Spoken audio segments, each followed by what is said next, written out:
하나님 말씀 보겠습니다. 로마서 3장 19절에서 26절 말씀 함께 보겠습니다. 로마서 3장 19절에서 26절입니다.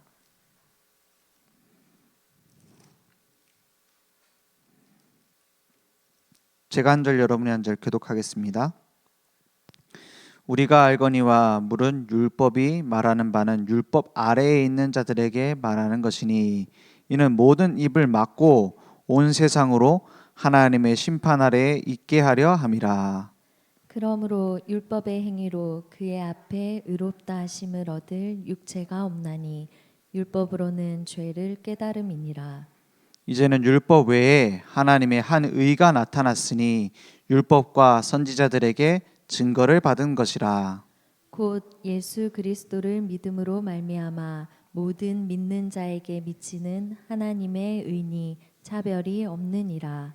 모든 사람이 죄를 범하였음에 하나님의 영광에 이르지 못하더니 그리스도 예수 안에 있는 속량으로 말미암아 하나님의 은혜로 값없이 의롭다 하심을 얻은 자 되었느니라. 이 예수를 하나님이 그의 피로써 믿음으로 말미암는 화목제물로 세우셨으니 이는 하나님께서 길이 참으시는 중에 전에 지은 죄를 간과하심으로 자기의 의로우심을 나타내려 하심이니 곧 이때에 자기의 의로우심을 나타내사 자기도 의로우시며 또한 예수 믿는 자를 의롭다 하려 하심이라. 아멘. 저는 이번 주 말씀 받으면서 로마서 3장 19절 말씀이 마음속에 신앙생활 하면서 많이 생각해 봐야 되겠다 했던 말씀이었어요. 우리가 알거니와 물은 율법이 말하는 바는 율법 아래에 있는 자들에게 말하는 것이니 이는 뭘 한다고요? 모든 입을 막고 이랬어요. 그죠? 모든 입을 막고 우리는 하나님이 주신 은혜를 생각 안 하니까 자꾸 입을 벌리잖아요. 그죠? 자꾸 나를 그 허물과 죄로 죽었던 데 있었던 나를 모든 사람이 죄를 범했으면 하나님의 영광에 이르지 못하더니 거기에 있었던 나를 건져내셨는데 자꾸 말을 해요. 그래서 입을 다물라고 율법을 주셨다고 했어요. 무슨 입을 다물라고요? 복음 전하는 입은 열어놔야죠. 기도하는 입은 열어놔야지. 내 생각 내 계획대로 판단하고 평가하고 심판하는 율법을 내가 지키고 있다 이런 식으로 나는 죄가 없다 이런 식으로 말하는 내 입을 다물어라. 그죠? 그게 무슨 시작이냐? 진짜 해야 될 말을 찾는 시작입니다. 그래서 하나님께 영광 돌릴 의인의 복을 우리는 이미 어떻게 했죠? 받았어요. 그러면 이제 그 입을 나를 위해 쓰지 말고 하나님이 주신 생명운동하는 데, 살리는 데, 해방하는 데, 소망 주는 데 써야 되겠습니다. 그러면 하나님께 뭐가 돼요? 영광 돌리는 의인의 복은 이미 와 있습니다. 그리고 이제 가면 갈수록 확인되어질 거예요. 하나님께서 지금 우리에게 주신 구원을 날마다 생각해야 됩니다. 그래서 우리는 무엇 하는 사람들이냐? 그리스도의 은혜를 받은 자들이에요. 은혜 받은 자는 뭐 하면 되느냐? 날마다 다른 거 하지 말고 살리는 운동하면 됩니다. 살리는 운동 하려고 하는데 살리고 싶은데 누가 죽이고 싶겠습니까? 잘 안 되거든요. 무엇부터 발견해야 되느냐? 복음의 눈부터 올바로 떠야 돼요. 복음을 알수록 복음을 누릴수록 뭐가 달라지냐? 당장 응답이 오고 안 오고 전도가 되고 안 되고 이전에 복음의 눈이 열립니다. 복음의 눈이 열리니까 뭐가 돼요? 분별력이 생겨요. 잠언 3장 5절에서 6절에 보면은 뭐라고 했냐? 내 가지고 있는 명철을 의지하지 말라 그랬어요. 그때 명철이 뭐냐면 분별력입니다. 너는 마음을 다하여 뭐라고요? 여호와를 신뢰하고 내 명철을 의지하지 말라 그랬어요. 그 명철이 뭐라고요? 분별력이라니까요. 내가 가지고 있는 분별력, 이게 맞다 저게 맞다, 그걸 어떻게 하라고요? 의지하지 마라. 마음을 다하여 뭐하라고? 여호와를 신뢰하라. 그럼 어떻게 해야 됩니까? 저 사람 왜 저러지가 아니라 하나님이 그러면 저 사람을 만나게 하신 거 아니냐, 그러면서 하나님을 믿고 의지하는 겁니다. 그죠? 하나님께서 원하시는 계획이 있을 것이다. 이걸 먼저 봐야 돼요. 6절에 보니까 그러면 어떻게 하라고요? 너는 범사의 그를 인정하라 그랬어요. 인정하는 겁니다. 이 일이 하나님이 허락하셔서 일어난 일이다. 그거 안 하면요 계속 슬럼프 빠집니다. 그래야 하면 내 길을 어떻게 한다고요? 지도하신다고 해서 준비된 길이 있어요. 그걸 못 찾는다니까요. 지금 나는 전도할 수 없는 상황이야. 난 지금 복음 누릴 수 없는 상황이야. 이런 데 빠졌어. 그건 뭘 인정 안 하는 거죠? 범사의 그를 인정 안 하는 거예요. 그죠? 하나님은 내가 지금 있는 이 상황에 가장 좋은 지도하실 길을 준비해 놨어. 이렇게 봐야 됩니다. 여기에서 찾을 진짜 드라마틱한 작품을 하나님 준비해 놨어. 그게 발견 안 되면은요, 하나님이 팀으로 만들어 놓은 사람도 저주의 만남이 되고요, 너무나 중요한 전도의 발판으로 만들어 놓은 것도 내 걸림돌이 돼 버려요. 뭐부터 인정해요? 하나님의 절대 주권을 인정하는 겁니다. 그래야 뭐가 되냐? 복음의 눈이 열리면은 살리는 운동이 시작되어져요. 하나님이 저 사람에게 복음을 전하라고 하시는구나. 복음 알고 있는 사람에겐 복음으로 좀 살려서 일으켜 세우라고 말씀하시는구나. 그걸 내가 먼저 기도 속에 찾아야 되는 것이지, 무조건 막 용서해라, 이해해라, 수용해라. 내가 안 되는데 어째 됩니까? 그죠? 내 마음에서는 막 반발심이 생기는데 어떻게 한 마음이 되겠어요? 우리가 쉽게 느껴지지 않습니까? 이 사람이 나를 싫어하는데 배려하는 척하는구나. 그죠? 나를 도와주는 척하는구나. 속으로 미워하는데 이렇게 하는구나. 아니면 속으로 진짜 나를 좋아하는데 이렇게 하는구나. 안 느껴집니까? 느껴지잖아요. 영적인 건 더 예민하단 말이에요. 그러니까 내가 먼저 복음에 눈부터 떠야 돼요.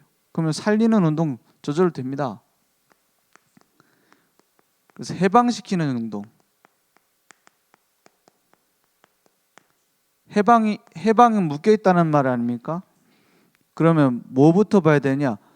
복음의 능력을 어떻게 해요? 우리는 내가 체험하는 만큼 해방시켜 줄 수 있어요. 그래서 설교 말씀만 듣고서 묶여 있는 걸 푸는 건 쉽지 않습니다. 설교 말씀만 듣고. 사실 그런 정도 되면은 안 도와줘도 돼요. 말씀 듣다 내게 이 말씀이 찔리는구나. 여기에 대해서 내가 묶여 있었구나. 풀려야 되겠구나. 이를 생각할 정도면은 우리가 뭐 찾아가서 뭐 다락방하고 찾아가고 양육하고 그럴 필요 없어요. 그죠? 근데 왜 가야 되죠? 왜 만나야 되죠? 왜 도와줘야 되죠? 묶여 있다니까요. 그럼 묶여 있는 그걸로 전부 다 말씀도 해석한다니까요. 묶여 있는 그걸로 전부 다 그 사건도 해석한다니까요. 막 상처에 묶여 있잖아요. 그러면 말씀 듣는 데는 나를 까는 것 같아. 그게 우리가 양육을 해야 되는 이유고, 소그룹으로 팀으로 도와줘야 되는 이유입니다. 뭔가 묶여 있어요. 그걸 풀어주려면 뭐죠? 제일 빠른 게 내 포럼입니다. 내 간증입니다. 간증도 막 역사 일어난 거, 그런 간증, 그 사실은 거짓말 아닙니까? 내가 한 거 맞아요? 하나님이 하셨잖아요. 또 역사 일어나는 거 얘기하다 보면 또 과장도 되고, 어떤 면에서 내가 딱 한쪽 면으로 본 것만 말하게 되고 이렇게 된단 말이에요. 제일 좋은 게 뭐냐? 저는 그래서 내가 잘못한 거 있잖아요. 실수한 거. 이런 거 간증 많이 해요. 설교 때는 잘 안 하지만 개인적으로 만나서 이제 포럼하고 도와주고 이렇게 할 때 뭐 역사 일어난 얘기도 하겠지만은 주로 그런 얘기 많이 해요. 뭐 부부싸움 한 거, 이제 그런 거, 뭐 내 자식 혼내는데 내가 감정 통제가 안 돼갖고 막 이제 과하게 한 거, 이런 거 갖고 간증을 해요. 왜냐? 사람 사는 건 뭐 비슷합니다. 다 비슷하게 묶여 있어요. 거기에서 우리가 복음으로 어떻게 볼 것이냐, 그걸 우리가 가지고 있잖아요. 그렇지 않습니까? 그게 나를 해방시켰고 그 사람들을 해방시키는 거예요. 묶여있는 자들을 해방시키는 거예요. 그러니까 소망을 준다는데 그냥 막 아무 소망이나 주면 됩니까? 너는 잘할 거야. 너는 해낼 수 있어. 이게요, 평상시에 그냥 뭐 일반적인 사람들한테는 소망이 될 수 있어요. 근데 진짜 내가 이거 문제 속에 빠졌다라고 싶은 사람한테 너는 할 수 있어. 해봐. 왜? 그런 죽을 용기를 내 갖고 살아봐. 이런 말을 하면은요, 더 절망된다니까요. 그 나에 대해 뭘 안다고 저런 얘기를 하냐. 그런다니까요. 그걸 이제 막 뭐 그런 뭐 값싼 위로가 난 통할 거 아니야, 막 이런 식으로 받아들인다니까요. 그 진짜 소망은 어디서 나옵니까? 하나님 계획을 발견했다 이 말이에요. 절대 주권의 하나님께서 우리의 모든 과거 만드셨어요. 미래 만드실 겁니다. 그 속에서 지금 나를 부르셨어요. 이걸 찾는 거예요. 그래야 진짜 소망이 나와요. 지난주 그 말씀 나눌 때도 얘기했던 것처럼 수가성 여인에게 진짜 소망은 당장 문제 해결되는 게 아닙니다. 그 목마름이 끝나는 그리스도의 비밀을 가지고 증거하는 증인입니다. 그죠? 가늠한 여인에게는 지금 당장 풀려나는 게 소망이 아니에요.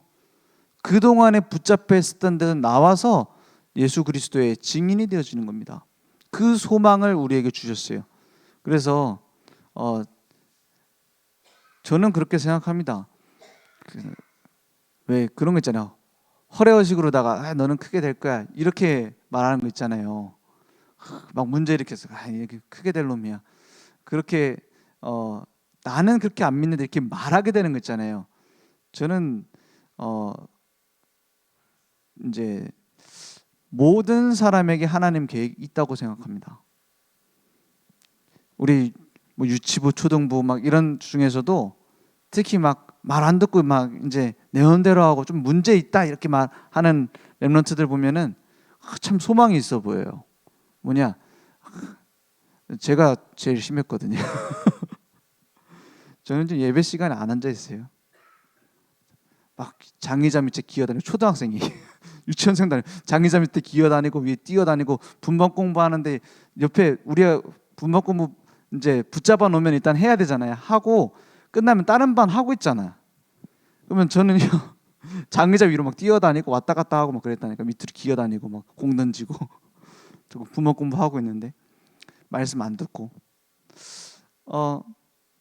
그래서 저희 어머니 뭐 교사 주일학교 교사인데 저를 모른 척 하시더라고. 뭐냐? 진짜 소망은요. 언제 내게 하나님의 계획으로 탁 올지 몰라요. 언제 우리 후대들에게 혹은 복음을 거부하고 있는 남편들에게 언제 그 하나님의 계획이 내 것으로 탁 올지 모른다니까요. 그러니까 우리는 뭐 하면 되냐? 이 속에 들어가면 돼요. 그리스도의 은혜 속에 내가 들어가는 것이 내가 할 일이지 막 바꾸고 막 갈아치우고 또 이렇게 해야 될 거 아니냐, 이거는 내 소관이 아니라 나를 증인으로 부르셨다 했어요.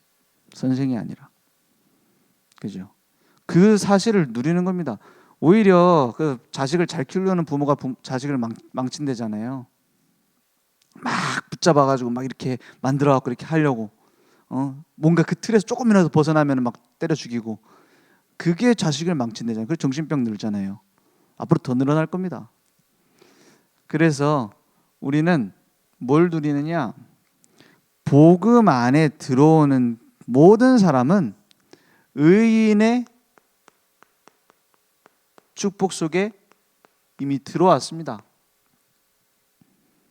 그죠? 구원받는 그 즉시 우리는 의인의 복으로 들어왔어요. 모든 사람이 로마서 3장 23절에 죄를 범하였으면 하나님의 영광에 이르지 못하다니 그랬어요. 이 모든 사람에는요 석가모니도 포함되고 뭡니까 마리아도 포함되고요. 훌륭한 사람도 다 포함됩니다. 모든 사람이니까요. 그럼 무슨 죄를 범했습니까? 하나님을 대적하는 하나님 떠나 있는 죄 속에 들어갔어요. 그래서 하나님의 영광에 이르지 못하더니 했어요. 기록된 바 의인은 로마서 3장 10절에 보니까 기록된 바 의인은 없나니 얼마나 없다고요? 하나도 없다 그랬어요. 하나도 없다. 이 속에 다 들어간 거예요. 로마서 6장 23절에 죄의 싹은 뭐라고 했어요? 죄의 싹은 사망이다 그랬어요. 여기에서 빠져나올 사람이 없는 겁니다. 그래서 우리의 노력과 우리의 능력으로는 빠져나올 수 없는 상태예요. 요한복음 8장 44절에 너희는 너희 아비 마귀에서 났으니 너희 아비의 욕심대로 너희도 행하고자 하느니라. 난 그런 적이 없는데요. 하나님 떠나 있는 마귀의 자녀로서 계속 마귀가 시키는 대로 사는 거예요. 그는 뭐한 자라고요? 처음부터 살인한 자요. 진리가 그 속에 없으면 진리에 서지 못하고 거짓을 말할 때마다 제 것을 말하나니 이는 그가 거짓말쟁이요 거짓의 아비가 되었습니다. 거짓 덩어리가 된 거예요. 거짓말 속에 다 빠진 겁니다. 이제 살인한 자 뭡니까? 처음부터 창세기 3장 아담과 하와를 영적으로 사망 선고 내려버렸잖아요. 그 유혹을 마귀가 가서 했잖아요. 그 일들을 지금도 하고 있는 거예요. 거짓말 속에 빠져갖고 몸부림치고 있습니다. 그죠? 그래서 귀신이 하는 거는 뭐냐? 거짓말 하는 겁니다. 거짓말도 아주 육신적으로는 맞는 말이에요. 육신적으로 맞는 말. 그래서 교회를 무너뜨리는 말이 있다면은 틀린 말이 아니라 옳은 말로 무너뜨립니다. 옳은 말인데 죽이는 말로, 옳은 말인데 묶어버리는 말로 죽인다니까요. 절망을 주는 겁니다. 말로, 옳은 말로다가. 근데 거짓말이에요. 영적으로 봤을 때 거짓말이에요. 그러니까 죽는 거죠. 여기에 있었던 우리를 건져내려고 로마서 5장 8절에 우리가 아직 죄인 되었을 때에 그리스도께서 우리를 위하여 죽으심으로 하나님께서 우리에 대한 자기의 사랑을 확증하셨느니라. 저는 예전에 하나님이 전능하시고 우리는 막 작은 존재다 이렇게 느껴지니까는 그러면 그리고 제 삶을 보니까 이해 안 되는 게 너무 많아요. 하나님이 살아계시고 나를 사랑하신다면 왜 이렇게 어려운 힘든 길로 인도하시지? 이럴 때 있잖아요. 그럴 때는 간혹 이런 생각 안 듭니까? 하나님이 나를 갖고 장난치나? 그죠? 위에서 막 지켜보면서 나를 내버려 두고 장난치나? 이런 생각이 들 때가 있었어요. 근데 이 말씀을 보면서 아니구나 이런 생각이 들었어요. 우리가 아직 죄인 됐을 때 그리스도께서 우리를 위해 죽으심으로 우리에 대한 자기의 사랑을 확증하셨느니라. 나를 자기보다 더 사랑하신다는 거예요. 목숨을 바치면서 나를 건져내셨다라는 거예요. 그러면 거기에 나에 대한 장난이 있겠어요? 그죠? 나를 사랑하시는 하나님의 계획을 이루는 과정이라. 그게 믿어지더라고요. 로마서 5장 10절에 보니까 이렇게까지 말해요. 뭐라고 말하죠? 우리가 원수 되었을 때, 누구의 원수예요? 하나님의 원수 되어 있을 때예요. 그냥 반역자의 편에 서가지고 하나님을 대적하고 있는 상태였으니까요. 마귀의 자녀라는 그 상태가 무서운 상태 아닙니까? 거기에 속해서 내가 하나님을 대적해야지 마음 먹지 않아도 대적이 돼 있는 상태예요. 원수 되었을 때 그의 아들의 죽으심으로 말미암아 하나님과 화목하게 됐다 했어요. 그래서 우리는 건짐받은 겁니다. 근데 우리는 계속 죄를 짓잖아요. 로마서 5장 20절에 보니까 뭐라고 말합니까? 율법이 들어온 것은 범죄를 더하게 하려 함이라. 그러나 죄가 더한 것에 은혜가 더욱 넘쳤나니 이렇게 말해요. 이걸 잘못 해석한 사람 많아요. 죄 지으면 어떠냐? 죄 지으면 은혜가 더하는 거 아니야. 이런 식으로 받아들여. 그 말이 아닙니다. 뭐라고 했느냐? 율법은 죄를 지적하는 겁니다. 그죠? 죄가 죄임을 알게 만드는 거예요. 그러니까 죄가 더한 곳에 은혜가 더욱 넘쳤나니, 이 말은 죄를 더 지어도 된다는 말이 아닙니다. 내가 큰 죄인일수록 더 큰 은혜를 받았구나 알게 된다 이 말이에요. 빚을 많이 진 사람이 빚을 탕감해주면 더 감사하잖아요. 그렇지 않습니까? 또 빚고 지고 막 함부로 써도 돼요? 그런 말하고는 전혀 다른 말이잖아요. 그래서 그 큰 은혜가 내게 딱 임한 겁니다. 그러니까 그 의인으로서 우리는 날마다 살아가는 거예요. 어떤 법을 가지고? 로마서 8장 2절, 생명의 성령의 법 속으로. 생명의 성령의 법이 죄와 사망의 법에서 너를 어떻게 했다고요? 해방하였음이라 했어요. 근데 그 앞에 로마서든 어떤 성경이든 장이라는 것은 원래 없었던 겁니다. 성경에. 그죠? 원래 창세기 하면은 태초에 하나님 천지를 창조하셨다부터 해서 요셉 이야기를 거쳐서 요셉 죽고 막 이런 얘기까지 그냥 한 권으로 다 돼 있었어요. 절도 없었어요. 몇 장 몇 절 이런 게 없었다니까요. 근데 왜 장절이 생겼냐? 예배 드릴 때 뭐 이쯤 찾읍시다 이렇게 찾을 수는 없잖아요. 그래서 만든 게 장절이에요. 근데 시편만 유독 긴 그게 나오죠. 시편의 1편, 2편, 4편 이거는 한 편 한 편의 노래들입니다. 시입니다. 그래서 시편만 편이라고 부르죠. 장이라고 안 부르고 다른 건 다 장이라고 하는데 성경 상식 퀴즈 시간 그죠? 그 장이 나눠져 있지 않았다는 건 앞에 로마서 7장하고 쭉 연결되는 얘기라는 말이에요. 그래서 로마서 7장 24절 25절 보면 뭐라고 말하고 있느냐?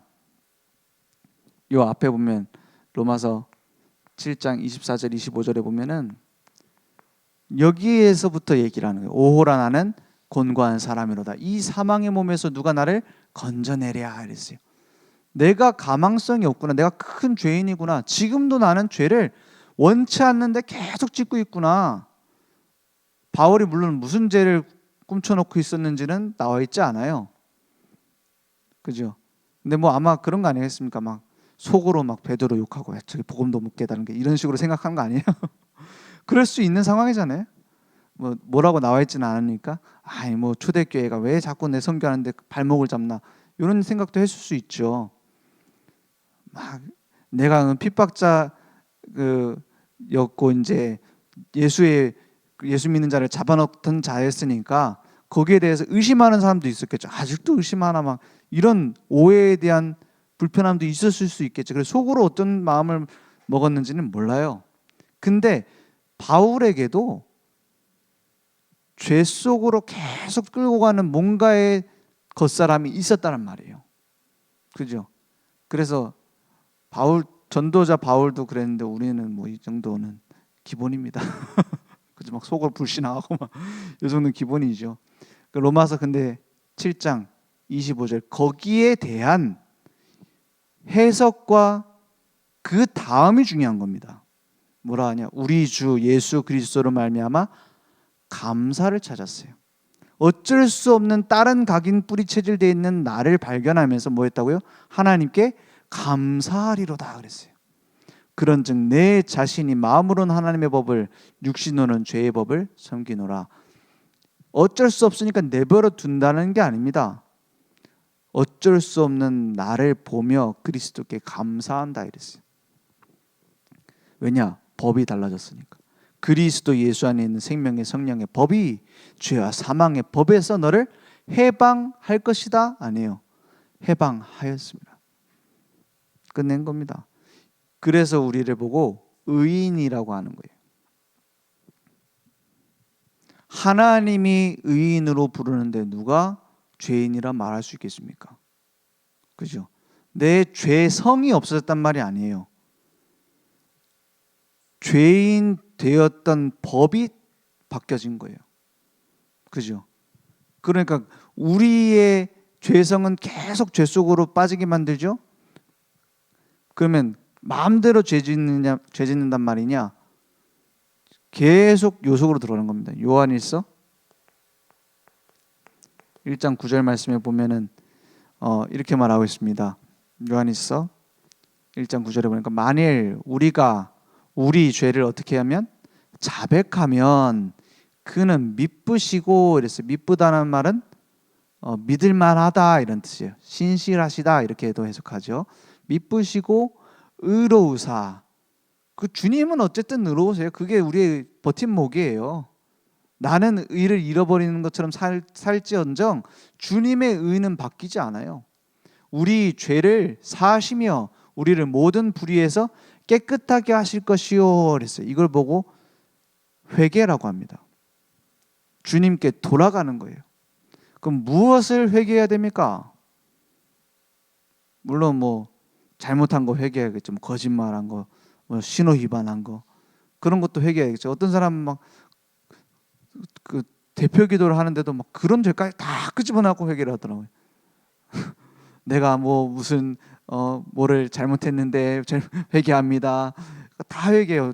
자식들 혼낼 때 소리를 질러서 회개합니다. 다 한다니까요. 그걸 할수록 좋죠.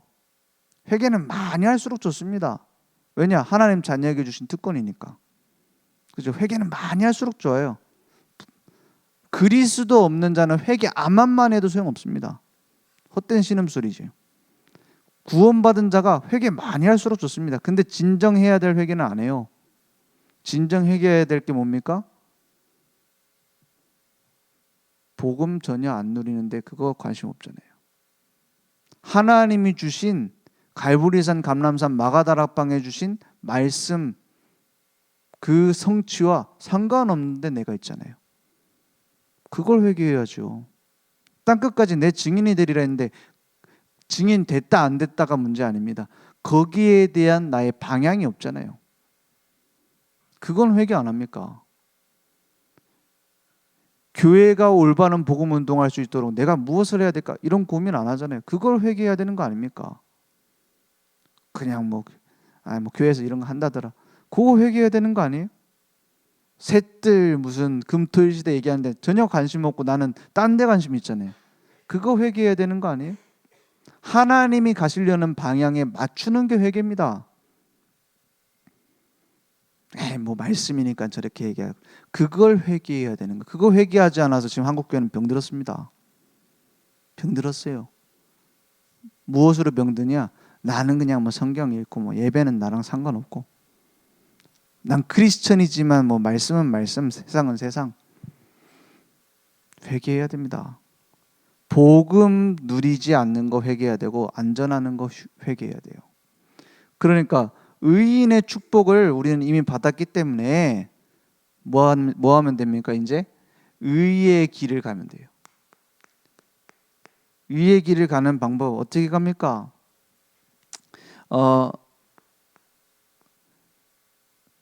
창세기 6장에 보면은 요 방주를 만들었어요. 이 방주 안에 들어오면 어떻게 되죠? 산다 이 말이에요. 방주가 뭐예요? 의의 기준입니다. 지금 우리의 의의 기준은 오직 그리스도예요. 그죠? 의의 지금 우리가 의인이냐 아니냐를 나눌 수 있는 기준은 그리스도 안에 있느냐 밖에 있느냐 이거밖에 없습니다. 그걸 설명하기 위해서 뭘 만드셨냐? 방주를 만든 거예요. 창세기 6장에 보니까는 창세기 6장 8절에 보니까 노아가 의인이 될 수 있었던 이유가 뭐냐? 여호와께 은혜를 입었더라 그랬어요. 그러니까 9절에 노아를 보고 뭐라 그래요? 노아를 보고 의인이라고 말하잖아요. 이것이 노아의 족본이라 노아는 의인이요 당대의 완전한 자라. 노아가 그렇게 성품이 완전하고 막 철두철미하고 이런 사람은 아니었어요. 나중에 막 술 먹고 막 이제 그런 장면 나오잖아요. 막 그래서 함은 뭐 아프리카로 가고 뭐 셈은 어디로 가고 뭐 이렇게 나오잖아요. 그러니까 무엇이 완전하냐? 하나님과 동행하는 축복 속에 있는 거예요. 방주는 하나님과의 동행을 잘 나타낼 수 있는 중요한 모델입니다. 방주하고 배하고 다른 점이 있어요. 방주 안에 들어왔으면 이제 방주 안에서의 의인으로서의 삶이 그 밖의 사랑은 완전 다릅니다. 방주는 배하고 달라요. 뭐가 없냐? 노가 없어요. 내 힘으로 추진력 내서 가는 게 없다 이 말이에요. 뭐가 없어요? 키가 없어요. 방향타로 돌리는 키가 없어요. 그래서 이제 핸들 같은 거 그거 없는 거예요. 왜냐? 노도 없는데 뭐 키가 있어 뭐 합니까? 내 방향 없어요. 의는 내가 만드는 방향. 그리고 또 내가 그 세상 뭡니까? 그 것으로 이제 멈춰서는 내가 지금 멈춰야겠다 하고 내리는 닻이 없어요. 그 멈출 때 이게 걸고 바닥에다 딱 걸잖아요. 그 닻이 없어요. 또 뭐가 없죠? 바람 타고 가는 돛도 없어요. 방향 내가 잡아가지고 가잖아요. 돛은. 그것도 없어요. 또 뭐가 없죠? 이제 없는 거 다 했네. 있는 게 있어요. 반대로 뭐가 있냐? 뚜껑이 있습니다. 잠수함처럼 이렇게 딱 뚜껑이 덮여 있어요. 세상 거 들어오지 못하도록. 그리고 또 하나의 특징, 창문이 옆으로 나 있지 않고 위에 하나 있어요. 이게 방주입니다. 이게 신앙생활 하는데 하나님의 인도받는데 굉장히 중요한 거예요. 뭐냐? 노가 없고 키가 없고 닷도 없고 돛도 없다. 이거 무슨 말입니까? 그냥 흐름 따라가는 거예요. 방주는 뭐합니까? 흐름 따라가는 겁니다. 파도가 쳐가지고 바람이 불어갖고 휩쓰는 대로 가는 거예요. 그런데 만약에 그 파도가 이상한 데 쳐가지고 막 태평양 이런 한가운데 갔다. 그러면 그래도 그 위에서 좀 얼마나 살겠죠. 막 남극에 도착했다. 그러면 어쩝니까? 아니 북극 빙하 위에 올라갔다. 그럼 어떻게 되죠? 멸종이에요. 그렇지 않습니까? 하나님을 어떻게 하라고 해요? 너는 여호와를 신뢰하고 내 명철을 의지하지 말라 했어요. 범사의 그를 인정하라. 그리하면 내 길을 지도하시리라. 그죠? 완벽합니다. 정확하게 아라라산에 딱 걸리잖아요. 뚜껑은 뭡니까? 세상 거 아무리 와도 세상 걸 거부한단 말이 아니에요. 아무리 와도 다 넘어설 수 있어요. 내 그리스도 안에 있는 비밀을 건들지 못해요. 심지어는 감옥에 가는데도 그리스도의 증인이라는 정체성 아무도 못 건드려요. 노예로 가는데 그 속에서 선교사로 가는 거예요. 요셉처럼. 아무도 나를 어떻게 해요? 세상화시킬 수 없어요. 뚜껑. 그리고 창문은 딱 위로만 달렸다고 했어요. 그게 뭐죠? 하나님 바라보는 거예요. 그게 하나님의 인도 받는 겁니다. 그게 의의 길을 가는 거예요. 그러니까 어떤 면에서는 너무 힘든 거 아닙니까? 쉽습니다. 하나님을 신뢰하는 자에게는 쉬워요. 하나님을 의지하는 자에게는 쉬워요. 되게 되어 있습니다. 그리고 또 무엇을 보느냐? 여호수아 갈렙을 통해서 하나님은 가나안 땅을 정복하는데 그 전에 건너게 하는 데가 있습니다. 이 요단강 작전을 한번 생각해 보세요. 이것도 하나 작전 아닙니까? 요단강 작전 제일 중요한 게 뭡니까? 여호수아서 3장 13절에 보니까 그 전에는 홍해를 가를 때는 갈라놓고 건너라고 했어요. 너희는 가만히 있어서 오늘 여호와께서 하시는 구원을 봐라 하고는 모세가 딱 앞에 서니까는 천사가 와가지고 홍해를 쫙 갈라가지고 와 이게 갈라지다니 하면서 땅처럼 바다를 건너가게 되죠. 근데 달라진 게 있어요. 40년 광야 생활하면서 달라진 게 있어요. 뭐가 달라졌죠?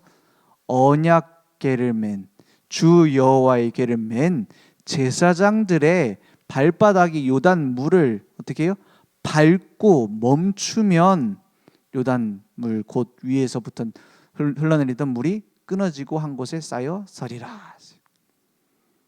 그 전에는 갈라놓고 건넜다면 지금은 언약궤 맨 제사장의 발이 물에 탁 들어갔을 때 강단 말씀이 선포되었을 때 갈라졌어요. 그죠? 말씀 따라가는 겁니다. 그 전에 막 축복 받아라, 하나님께서 하신다, 하나님이 하셨으니까 막 치유됐다, 이런 신앙생활이었다면 훈련 받았으면 뭐가 달라져요? 말씀 따라가는 겁니다. 요단강적증, 그게 의의 길이에요. 그거 어떻게 믿고 가냐? 안 믿는 자는 제일 어려운 거, 믿는 자는 되어지는 겁니다. 여리고 작전을 생각해 보세요. 여리고 작전 가는데 앞에 무장한 자들이 섰습니다. 그 뒤에 언약궤를 딱 메고 갑니다. 그 뒤에 이제 그 언약궤 메고 이제 제사장들이 나팔 불고 따라가요. 그 나팔 들고 따라가요. 그 뒤에는 백성들이 막 따라갑니다. 매일 한 바퀴씩 돌아요. 주의사항이 있습니다. 뭐가 주의사항이죠? 말하지 말라 그랬어요. 입을 다물래요. 저는 이번 주 말씀 입을 다물라 이런 말씀이 많이 담기더라고요. 아, 그렇지. 우리가 가지고 있는 내 생각, 내 계획, 그거 말할 필요 뭐 있냐? 말씀 따라가면 되지. 그렇지 않습니까? 그래서 7일째에 어떻게 해요? 다 같이 어떻게? 나팔 부는 거예요. 7번 돌고는 나팔 부는 거죠. 그 안에 모든 흑암은 무너지는 겁니다. 그 무너지는 날이 캠프 아닙니까? 그 무너지는 축복, 그 모든 걸 무너뜨리는 그 축복이 전도자의 축복 아닙니까? 만약에 말하게 내버려 두면 어떻게 돼요? 이게 무슨 작전이, 만약에 저기서 화살 쏘고 돌 굴리면 어떡할 거냐? 이런 말하기 시작하면 우악 시끄러워져요. 확 시끄러진다니까요. 마치 렘넌트 대회 끝나면 이제 막 찬양하고 나가면서 막 시끄러지는 것처럼. 의의 길이 뭡니까? 어렵습니까? 제일 쉬운 거예요. 말씀을 신뢰하는 자, 하나님을 믿는 자 되게 돼 있습니다.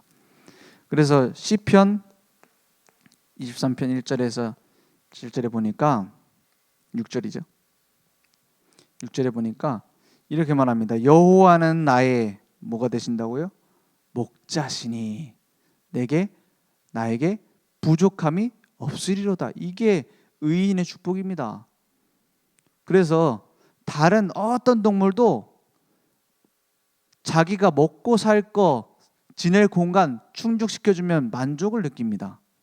사람만 뭘 다 채워주면 어떻게 돼요? 사람만 불안하고 염려하고 허무함을 느껴요.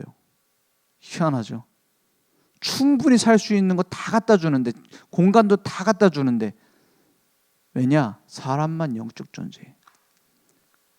그래서 마약도 하고, 저희 이번에 세기의 이혼이다 해갖고 이렇게 나오잖아요. 저는 보면서 이게 영적인 문제다 싶더라고요. 그러니까 그 많은 걸 가졌는데도 불구하고 허무한 거예요. 그럼 그 뭡니까? 그 바람핀 그 내연녀 얘기를 하면서 쭉 그런 얘기들을 쭉 얘기를 하다. 내가 그동안 잘못 산 것 같다 이렇게 얘기하는데, 이게 잘못 산 것 같다라고 느끼는 이게 그 여자를 만나서 그런 게 아니라 이 사람 영적 문제예요. 내가 봤을 때 그 영적 문제 원인을 하나님 떠난 데서 찾으면은 복음으로 돌아올 건데, 어디서 찾았냐? 내가 원치 않는 결혼을 해갖고 그 노태우 대통령 딸이랑 결혼해갖고 나 이렇게 힘들구나. 여기서 찾은 것 같아요. 잘못 찾은 거죠. 그러니까 그 새로운 여자를 만나갖고 막 이렇게 하는데 막 자기 책도 쓰고 막 이렇게 해가지고 문제 됐잖아요. 그렇게 하나님 떠나 있는 인간의 허무함을 이것저것로 막 채우려고 합니다. 그 사람 나빴다, 괜찮다, 두둔한다 이런 말이 아닙니다. 인간이라 그런 짓을 하게 돼 있어요. 인간이라서 뭔가 찾아다니게 돼 있어요.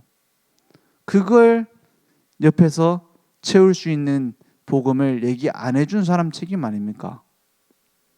그렇지 않습니까? 여호와는 나의 목자시니 내가 부족함이 없으리로다. 반대로 모든 동물들하고는 다르게 다른 모든 부분이 부족해도 하나님과 함께하면 만족을 느낄 수 있는 게 사람이에요. 아무리 부족해도. 그래 감옥 가는데도 괜찮잖아요. 심지어는 뭐 순교도 하잖아요. 왜? 괜찮으니까. 행복하니까. 복음 안에 있는 행복을 누리니까. 그죠? 여호와는 나의 목자시니 내가 부족함이 없으리로다. 2절에 보니까 뭐라 합니까? 그가 나를 푸른 풀밭에 누이시며. 진짜 쉼이 어디 있습니까? 일 안 하고 쉬면은 쉼이 돼요? 아니에요. 아무리 바빠도 내게 힘과 여유 있으면 이길 힘이 있어요. 누이시며 쉴 만한 물가로 인도하시는도다. 3절에 내 영혼을 어떻게 한다고요? 소생시키시면 날 살리는 거예요. 자기 이름을 위하여 의의 길로 인도하시는도다 했어요. 의의 길로 인도하셔서 뭐 한다고요? 그 이름의 영광을 돌리도록, 자기를 위하여, 자기 이름을 위하여 의의 길로 나를 어떻게 해요? 인도하신다 했어요. 그걸 따라가는 겁니다. 양이 목자 따라가는 것처럼. 4절에 보니까 뭐라 되어 있습니까? 내가 사망의 음침한 골짜기로 다닐지라도 그랬어요. 양 입장에서 한번 생각해 보세요. 사망의 음침한 골짜기, 깜깜한 데로 들어가요. 거기에 뭐 늑대가 있을 수도 있고 두려울 수 있죠. 또 우리 목사님 또 양 키워보셨다고 맨날 양 설명해 주시잖아요. 양 눈이 나쁘고 뭐 이런 얘기하시잖아요. 그것처럼 사망의 음침한 골짜기로 갔는데 잘 베는 게 없어. 그럼 어떻게 됩니까? 두려워할 수밖에 없는데, 해를 두려워하지 않을 것은 이유가 뭐냐? 주께서 나와 함께 하시기 때문에. 함께 하시기 때문에. 주의 지팡이와 막대기가 나를 안위하시나이다 그랬어요. 지팡이는 이렇게 짚고 다니면서 양을 이제 인도하기도 하고 이렇게 인도하는 막대기입니다. 지팡이죠. 근데 주로 막대기는 뭐냐면은 적과 싸우는 그 도구로 쓰는 거래요. 그래서 따로 그 이스라엘 목자들은 지팡이도 들고 다니고 막대기는 이렇게 꽂고 다닌다고 하더라고요. 그 막대기는 뭐냐, 약간 철퇴처럼 생겼어요. 이 나무가 두꺼운 그걸로 돼 있어갖고, 그래서 막 짐승 나타나면 치고, 지팡이로 나를 세밀하게 길로 인도하시고, 눈이 나쁘니까 막 아무데나 가면은 막 일로 가라 막 쳐주고, 적이 오면은 막대기로 치고, 그렇게 완벽하게 보호하신다 했어요. 5절에 보니까 뭐라 합니까?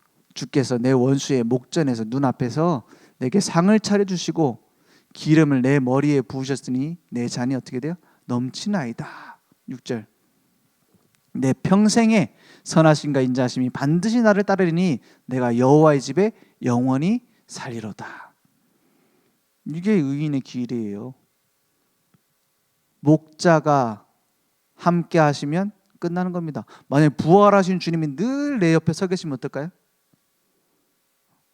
여기 저는 이제 내려가고 예수님이 설교하셔야 되겠지. 그죠? 그렇지 않습니까? 조금 부끄럽기도 할 거야. 막 내가 뭐 욕하고 있을 때, 내가 뭐 영적 문제 드러날 때 막 옆에 있을 거 아닙니까? 예수님도. 근데 안심될 겁니다. 그 평안이 내게 있는 거예요. 그게 여호와는 나의 목자시니 그랬어요. 시편 5편 12절에 보니까 이렇게 말했죠. 이번 주 강단 말씀 때 주신 말씀입니다. 여호와여 주는 의인에게 복을 주시고 방패와 같은 은혜로 그를 호위하시리로다. 둘러싸시리로다. 둘러싸는 건 왜 둘러싸요? 사방에서 무슨 문제가 있어도 상관없어요. 그죠? 이게 의의 길입니다. 그러니까 의의 열매를 계속 맺게 돼 있어요.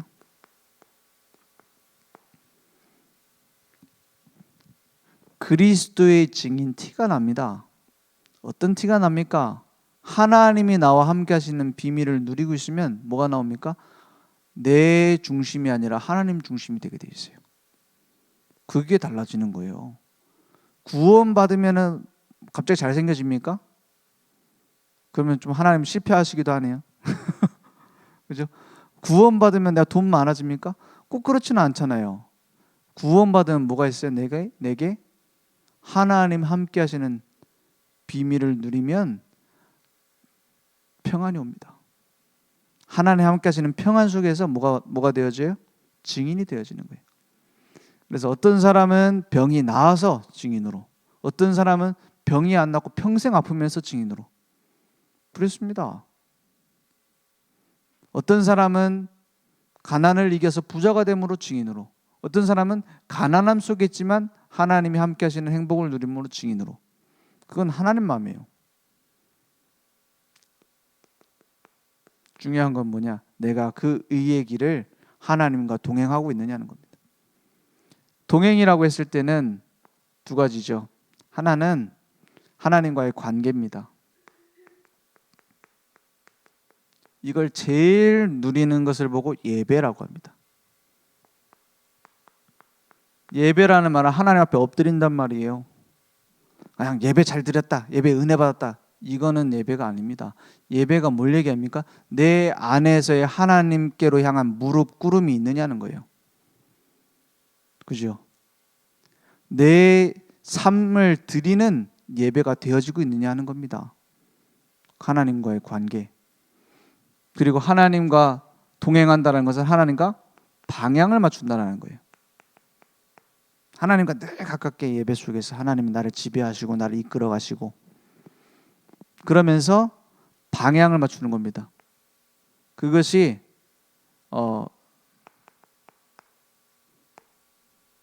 하나님의 계획 전도입니다. 그래서 막 전도지 나눠주는 그런 캠프도 필요합니다. 그래서 우리도 해봐야 돼요. 그죠? 막 저기 뭡니까? 저기 양재 시민의 숲 이런 데 가갖고 막 전도지도 주고 이런 부분도 필요해요. 왜냐? 굉장히 중요한 훈련입니다. 그러니까 한 번도 안 해본 사람은 꼭 해봐야 돼요. 왜냐? 중요한 많은 걸 체험할 수 있게 돼요. 뭘 체험하냐? 아, 이 복음 전한다라는 게 어렵구나 이렇게 보면 안 되고 굉장히 이 복음 받는다는 게 큰 은혜구나 이렇게 깨닫게 되는 거예요. 그리고 하나님이 준비하신 사람도 저렇게 있구나 이렇게 깨달을 수 있는 겁니다. 근데 진짜 중요한 전도는 뭐냐? 내 삶에서 하나님과 함께하는 전도의 방향을 맞추는 겁니다. 그래서 그전에는 그냥 친구를 만나는 건데, 그냥 수다 떨어야지 하고 만나는 건데, 하나님이 원하시는 전도 운동의 방향을 맞추고 만나는 거예요. 그죠? 선교사하고 일반 사람은 다른 점 그거잖아요. 기차를 타도 버스를 타도 선교사는 다 선교입니다. 대학 등록해갖고 대학 다녀도 그게 선교예요. 모든 삶이 전도가 되는 겁니다. 그러니까 하나님과 동행한다는 건 이게 되는 거예요. 예배, 그리고 내 삶 속의 전도. 그러니까 후대의 뜰을 내 속에 다 갖추는 겁니다. 후대의 뜰. 금토일 시대라고 했을 때 내 삶 속에서 나의 지금까지 있었던 과거, 현재, 미래를 두고 어떤 상관이 있을까? 그걸 발견해야 돼요. 그러니까 치유의 뜰, 그것 때문에 우리에게 문제 주신 거 아닙니까? 그걸 내 속에서부터 준비해야 돼요. 진짜 살리고 해방하고 소망 줄 수 있는 치유. 그러니까 이걸 가지고 237 뜰을 딱 준비하는 겁니다. 하나님께서는 지금도 살아계시고 하나님의 계획을 이루고 계십니다. 그러면 어떤 사람을 축복하시고 어떤 사람에게 응답하십니까? 의인의 축복은 많은 사람들이 받았어요. 의인의 길을 가는 자에게 하나님은 모든 걸 총동원하실 수밖에 없어요. 그렇지 않습니까? 이 땅에서의 축복 아만 많이 받아도 영원한 건 없잖아요. 그 자식들을 다 사랑하기 때문에 마약 중독된 자식한테 재산 물려주면 안 되는 거잖아요. 막 도박하고 있는 자식인데 거기다 맞으라고 다 사업을 맡겨요? 아버지 사업을 이어서 제대로 할 아들한테 주는 거예요. 하나님은 우리를 공평하게 사랑하시기 때문에 축복은 차별해서 주십니다. 어떤 사람에게? 하나님과 동행하는 자에게. 오늘 그 축복이 내게 회복되기 원합니다.